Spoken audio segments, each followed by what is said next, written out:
I've met one person in all my years who hasn't liked chocolate. To make a pouring ganache, in other words, I'm going to glaze a cake that I brought with me. I use 1 cup and 4 tablespoons, 1 1/4 cups, typically of a non-dairy milk. I found that coconut milk beverage, this is different from canned coconut milk. This is like almond milk, soy milk, and so on, works really well. So if you're cooking for people, making desserts for people, and you're worried about nut allergies or soy allergies, then I recommend you use coconut milk beverage, not canned coconut milk.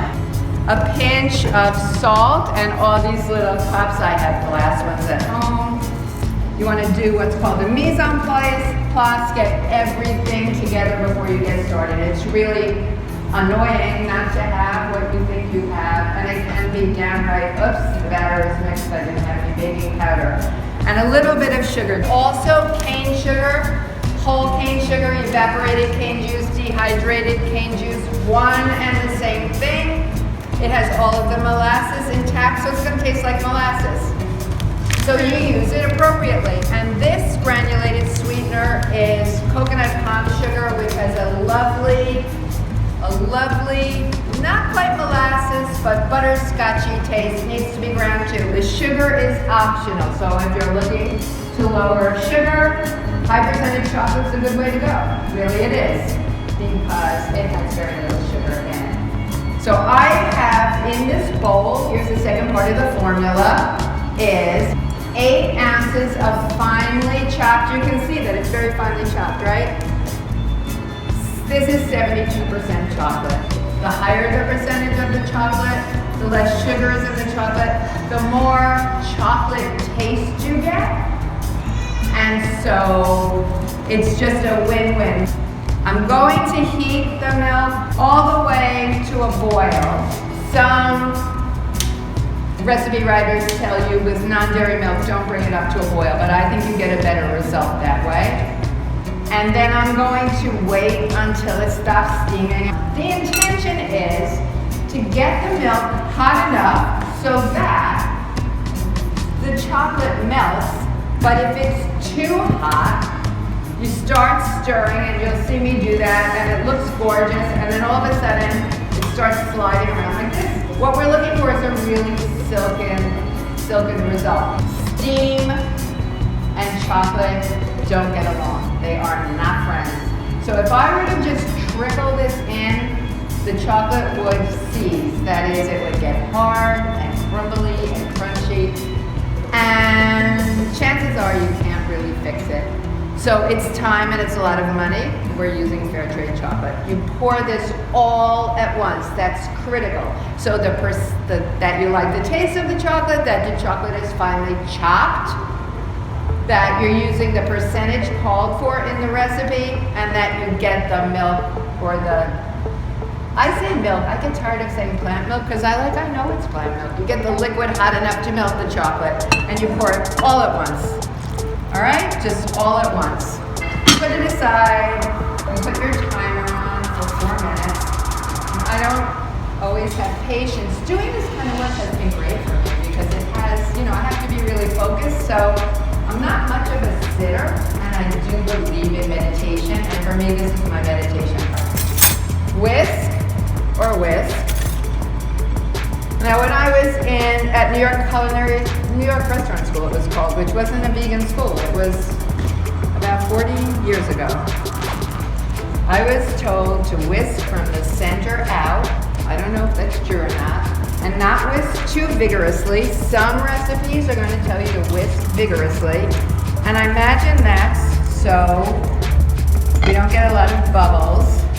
But look, can you see? That's just really yummy and gorgeous. I used 300 pounds of chocolate while I was writing that book. Can you believe it?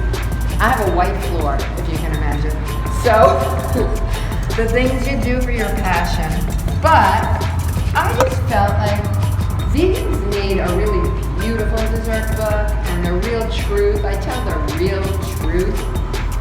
The differences in the kinds kinds of sweeteners and so on. And this is what I teach at Vegan Baking Boot Camp. Fran is the author of Vegan Chocolate. If I kept whisking and whisking and whisking and whisking, probably this would get rainy. Now it's very hot here, so things are going to melt a little faster. So you can take your cupcake, no one's going to taste this one, I don't have food handling gloves on, and dip it. If you're dipping a lot, and we dipped 125 cupcakes for you today, you don't dip in and out of what I call the mother bowl. This is the mother bowl of ganache. So it's not just a matter of you might get crumbs in here, it's also a matter of the temperature is going to change and it's going to change this. But I just want to show you how cool this is. So you've got something that's really pretty, it's done. I made this cake and all these omnivores are saying, oh my God, that's a chocolate cake to live for. So that's the name of this cake, the chocolate cake to live for. This is the gluten-free version. The cautions are to have the milk at the right temperature, let it rest for a little bit. So this is a little bit thicker than it usually is. I'm going to let it go over the side. Another thing is, I'm very big on single layer cakes, which are also called torts. And you can fool the eye by putting some cake crumbs over the top and lots of fruits and things to Picasso it. And I have gold luster dust at home, which you can find in a cake supply store or online. And then once this chocolate sets up, you hit it with a little bit of gold luster dust and it's like, oh my God, it's amazing. So here is, I think that's the better side. Chocolate cake, I'll let it set for a minute and I'll cut it, I never don't have ganache in my freezer or fridge because it's the makings for so many desserts. I mean, I think you should eat fruits and vegetables. This is pretty basic, right? To just dip a berry into some ganache. And that can be just enough of a chocolate bite. But who has thought about filling a little hole in the raspberry with chocolate? People think you're a genius. They're like, did you go to culinary school to learn how to do that? They're actually no, and I also, you can use a pastry tip. You know, you can really do it right. I don't always have the time to do things exactly right, but let's keep that in this room, okay? Because I'm all about doing things carefully. So you do a bunch of these, let the chocolate firm up, put this out on a plate, serve it proudly. You've had some fruit, but you get this little, I mean, how much chocolate can be in there, right? Not very much. But again, it tastes chocolatey. It's a chocolate hit, it's a little treat. You take a whole grain baguette, slice pieces. We cut them pretty small, but you can go on the diagonal and get a real crostini. But instead of white beans, we're going to put chocolate on this. I had a chocolate dessert in Spain once with a piece of bread with a piece of chocolate on it and some olive oil. It sounded weird to me. And flaked sea salt. It was nirvana.